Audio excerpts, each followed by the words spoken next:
akasema kabla sijaanza kuwashangaza wale, naanza kuishangaza kuzimu.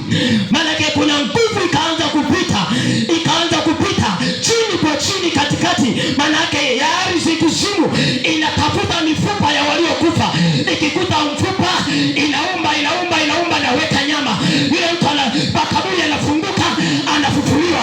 Inaendelea kutafuta, kama nakuta kuna watu ambao wana mateso, baadaye mifupa inaungika, makaburi yanafunguka, anainuliwa juu. Alafu akasema hapana, haitoshi. Maana yake tumemmaliza, wenda huyu hata inuka tena. Alipomaliza ile kazi, siku ya 3 akanyanyuka yule mwanaume, akasimama juu, akasema mimi ni yule ambaye mlinitundika pale, nimewaokoa kuzimu. Sasa hamniwezi tena. Joni na mapanga, mwili wangu haugusiki. Joni na nyundo, mwili wangu. Leteni sumu ya kila aina, mwili wangu haugusiki. Fanyeni, leteni mishale, leteni bunduki, siwezi tena.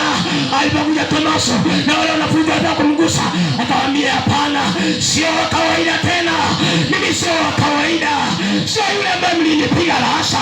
Nimebadilika, nina uwezo juu ya kuzimu. Na ulimwengu wote amenipa Baba hiyo mamlaka. Sasa ninajitambulisha, ninajitambulisha kwenu. Nilikuja kwenu mkanionea wivu, mkaniua. Kwa saa hii hamniwezi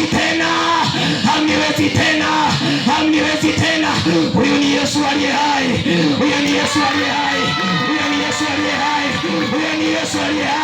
Uwezo aliyefufuka nao ni zaidi ya hiyo miungu. Uwezo aliyefufuka nao ana uwezo kukuponya moyo wako.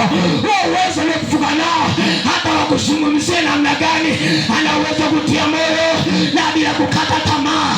Wakatukana, unawasikiliza, rejea tena, simama yeye mwenyewe, anaposa yale maneno.